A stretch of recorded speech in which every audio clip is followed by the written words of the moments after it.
बंदूक है कोई मारे लग तो चला जब जिंदगी बच जाए तो भला उसे तो प्यार करे। अब साहब जब तुम्हारे पीछे गए प्यार करे तब तू डांट दियो भाग गया है आगे तू लोग रह से प्यार होता पीछे नहीं होता प्यार। अरे सामने से होता है तो सामने तू लोग सीना सीना मिलाओ तो हम बिलमा बिल मिलाओ तब हम बिलमा बिल मिलाओ। ए बाबू लाइए अब तो मेरी घेला उठवाओ। हाँ ठीक है जाओ अब खाने खाओ। ठीक है मैं घेला आपका सिर पे रखवा रहा हूँ। हाँ बाबू लेकिन मूंगा कहिए मेरे साथ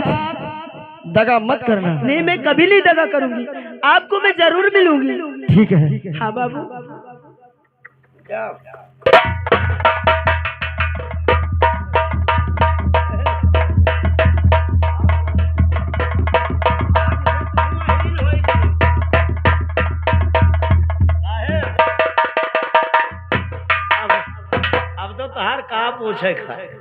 का पूछे खे? अरे बड़ा बढ़िया आदमी हो साहब। अब चलो ले चलो कहूँ हम कुछ खवाई पियाई दियो। क्या खाओगे? ज्यादा ना एक 15-20 सीसी दारू पियो। साले में अरे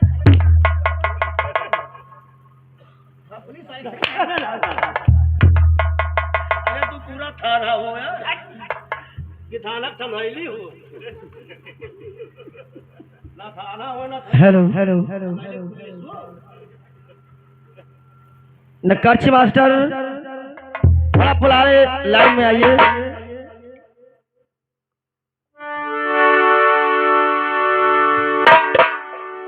आर्या भाइयों बड़े दानी आर्या भाइयों बड़े दानी काहे का श्यामा भाइयों बड़े दानी।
यही पता कर रही रथा लगावई वही चतुर हमरा नारी काहे का सामा लो बड़ा नारी काहे का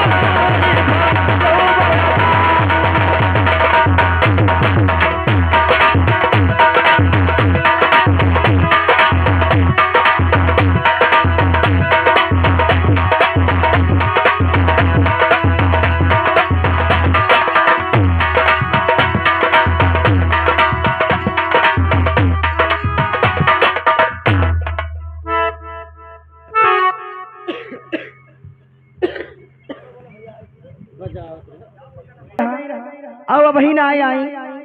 अब बताओ ऐसे पानी भरिए तो कैसे काम हुई? ये बैठा अपन ऐसे करी बहुत समय लगा। ये बैठा तब अपन आवत थी। ओ भौजी भौजी ले पानी भर लाए। हाँ भौजी बहुत बढ़िया कर ले उतरो आओ भैया क्या बाकी बच्चे तो हम न उहाय दे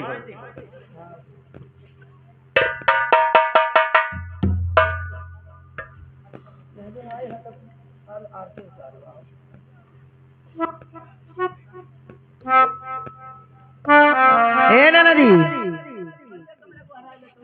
भैया तो रहता। अरे को हराओ अपने छोटकनों कहीं माहे ये हम तो और नहीं लागत लागत है तो खरीद कर दे दी। अरे तो कोई तो दिन हमार कोई भाई दी का हमार भौजी सुनो का अरे सब सखी आई अरे भरी कई घायल बा मोरना नदिया अब कहवा लगायू बाड़ी देर मोरना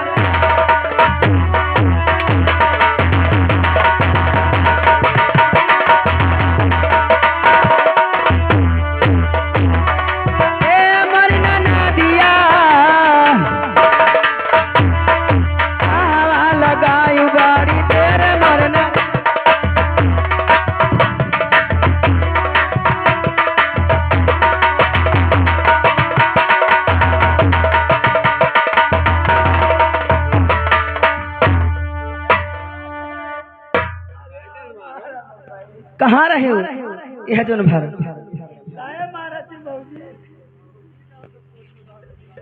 भौजी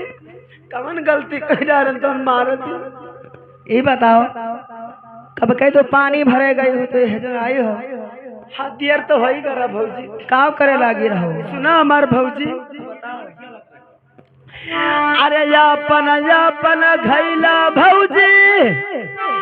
अरे सिरवा धरावे और सब सखी भागी बराई मर भऊ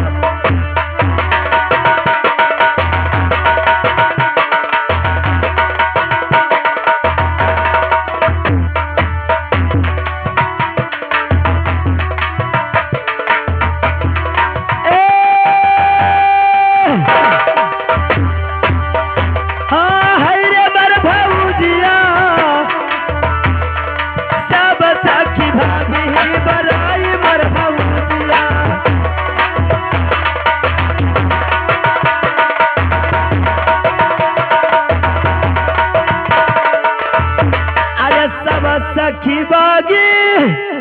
अरे बराई बर भाउजिया अब हम कसमा धरावे बर भाऊ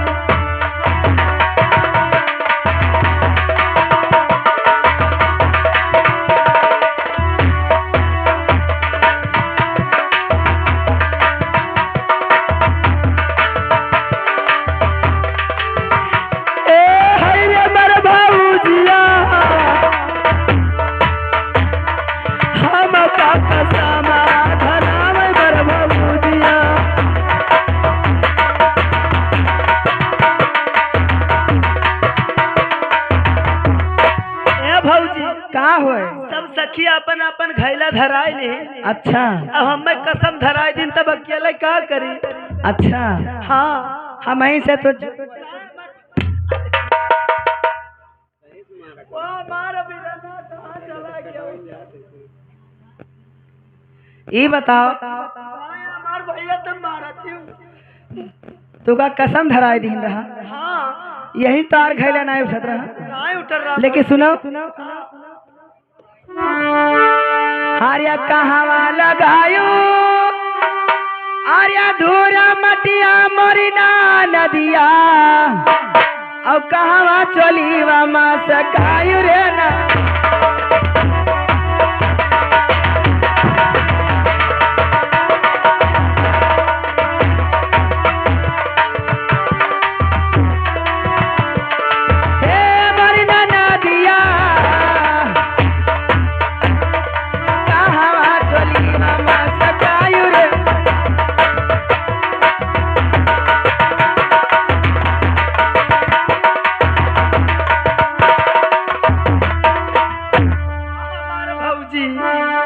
यही पूछा थी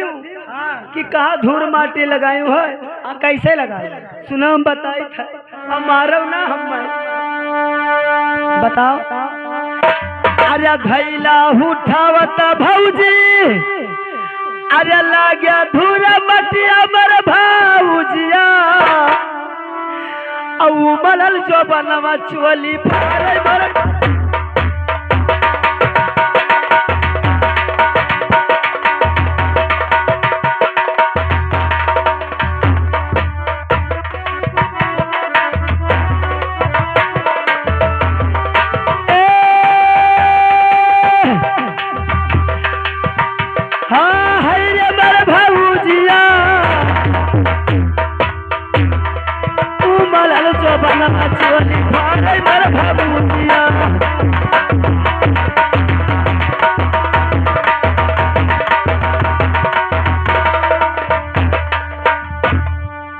हम हो जानी थे ए भौजी का हुए अकेले उठान खैला धूल माटी पीठी में से लगा। अच्छा हाँ तोरा धूल माटी लागो का हम हो जानी थे लेकिन सुनो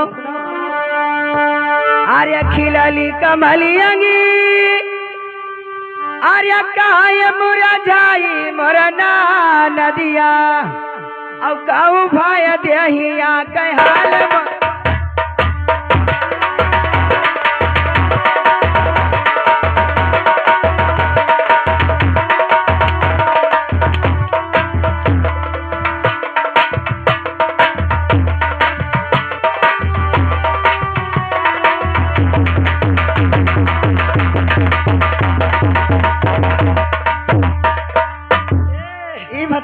भौजाई के कसाई अब चवने जान लियो मने हमरे यही खाल का भवा हम तो नीक सुख है ये बताई दियो तू घैला उठाए तोहरे माटी लाग गवा हाँ तोहर चोली फाट गवा हाँ आई तोरे होठो ललिया होठा वग ललिया कहूं छूट गए भैया देख ए भौजी मारो ना तो बताई दी बताओ मरबो तो ना मारे लही तो मरबे का है ना मारे तो बताई दी बताओ सुनो अरे गई पना घट भौजी अरे मिली गे सी पहिया औ लड़ी के नजरिया हमारे मर भौजिया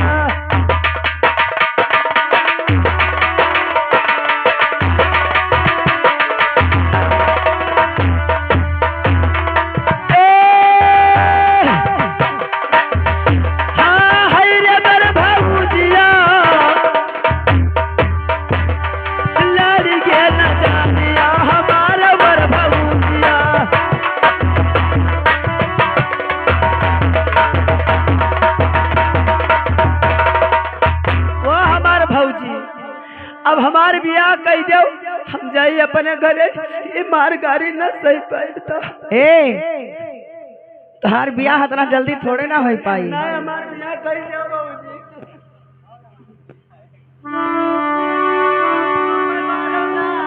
ए नदी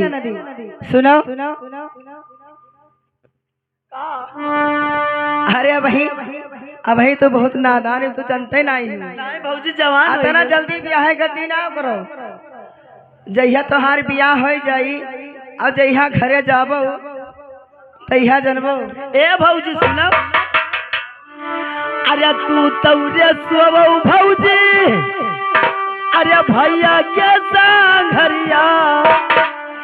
अब हम सोई के करे संघरिया मर भौजिया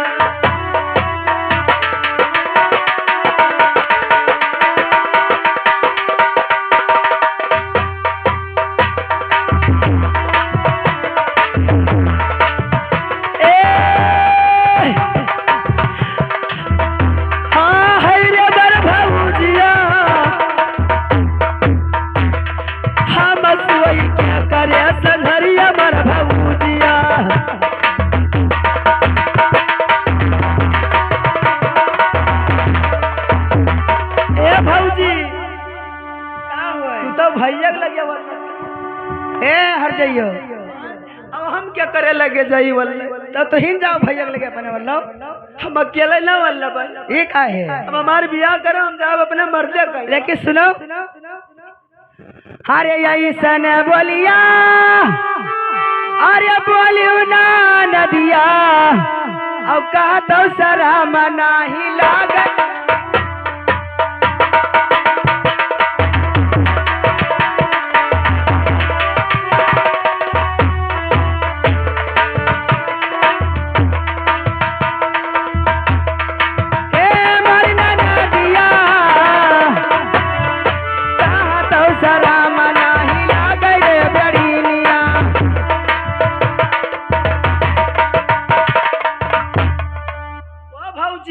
का हुआ कमन अब शर्म तुझसे कमन शर्म मैंने अपने भौजी से कमन ये बताओ इनसे हम बड़ी चढ़ी हिन अरे हम ही हमरे अपने भैया से कहा हम कमाई जाई थे भैया वो 10,000 रुपए भाड़ा रखतो का मने खलियाए बहाए दे दिया अम्मा ओ मार भी चपाओ तू चपाओ ना रो चपाए रहो ना रो चपाओ ये बियाह खर्ची नहीं करी जा हमार भैया बियाह कह दो बहुत मार तू बिना बियाह का रहा ए तो कहीं के है तुम रोजे कहा रहे कि हमार बियाह कह दिए काहे का नहीं तब की वही सीजन में रोत रहे कि अब हम ना तुम्हें देखे गए ए तब कोई नहीं पा ए हमार बाप महतारी अपने मन से बियाह करी रहा तार बाप लाए रहा हमरे मुड़ो फोरहा भूज गया रहा तो वही अपने मन से लाया रहा हाँ हम जाने तो हम नहीं कहना कि हमारा बियाह कह जाओ भैया लगे वाला थी तू हूँ अपने भैया लगे वाला ये सब बात छोड़ो कौन उपाय बताए हमार बियाह कह दो अरे बियाह करते सिरियान ही तोरे काटे हमारे ढोड़िया 14 सुई लागी बताओ इनका क्या करबो कुछ ना करी घर मालिक से तो भगाई दियो घर मालिक से ले आओ एक ठो बांका तो मैंने हम क्या करे हम ही ले आई अब दे बांस वास काट के सूप सुपेला बनावे और बेचे कुछ कमाए और कुछ खेती पाती में हो जाए। अब हम देश पर दिया चला जाए थे जरूर पिए भरे कमाई थे तो हम कहाँ से पूर्ण कर पाए तब हम तो कहा रहे दे दी हमार भैया हमार बियाह कह दिया ए नदी सुनो तुम्हार भैया ठीक है कहा था जाओ ले लो असिया गणासा ले लो जौन तोहरा समझ में आवे हाँ अब ले लो जाओ बांस काट के लेके आओ मोट हाँ का करी अरे जौन छील जाए अच्छा अब आए लाओ सूप सुपेला बनाओ अब लेकर जाओ बेच आओ ए भौजी का मैंने कहाँ जाओ बेचे हम कहाँ जाबो हाँ अरे चली जाओ दुल्हावा गप्पक लगे चली जाओ दुल्हावा लगे चली जाओ दुल्हा मौसी उसी आई हुई तब अरे दुल्हा मौसी लगे चली जाओ मड़ैतीन लगे चली जाओ वाह हमारे भैया जब तहार सूप बिकाएगा ना रो चपाओ तू काहे रोवत हो जगरे हाथे घर भाई हो चपा कौन चिंता चपा अब कुल घटिका हमसे सूप बेचवेबो का करबो तब बताना जल्दी तो है कहा हो ना चाहे कि हमार बियाह कह दिए अरे गंधाई से शहरी मछरी हुई वाह भौजी हाँ जाओ हम जाए थे सूप बेच गई और हम आई थे हमार बियाह कह दिया हाँ कहा कह दिया हाँ जाओ ठीक है जाओ भौजी हम करती भरुआ भर दियो चलो ए भैया अरे भौजाई नाई भतार काटे कसाई हमारे मेहररुआ की सब कहा थी मने कतरा मारी अरे हमारे समनवा मरती तब बताए तू कहा हम देखबो तो नहीं के तू रहबे नहीं किया हम भैंस खोले रहे इतना रोए नहीं कि का बता ना रो आधी दिया था हम नहीं रही रोत रोत गली गए जैसे नुआ ना भैया गुहरा जाओ दुल्हा बप्पा कहीं ले लिए सुपवा ले अरे ना दुल्हा बप्पा ले हैं तो दुल्हावा ले उनके औसी मौसी बुआ फूफा ले हैं अरे सूपे की जरूरत बहनी सबका पड़त है ए भैया लेकिन हमारे यहाँ पता नहीं कहे सूपे की जरूरत नहीं पड़त है ए हम लोग वही जतिया होई तब का करबो अपने तो बनावा धरे है हाँ तब कहा अच्छा ये सुपवा तो हर चीज ले ऐसे पछुरी था हाँ तब लेकिन हमारे खिया दुल्हावा मौसी तो पछोल ले ठप ठप मारी है नीचवा मारी है तब तो ऊपरा हौलूरी अब हे अब हमारे खिया तो दरावे पीसना जाता ठाड़ा खावा जाता ठाड़ा खाओ तो यही लागी ए सुनो अरे गलिया क्या गलिया अरे दिया चाहिए मिलिया कि कोई लिया रे रंगिया कैसे भैया कोई लिया रे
कैसे भैया? हरे विपत्ति मा साथी, अरे विपत्ति मा साथी, कोई जाऊ भगवान हो विपत्ति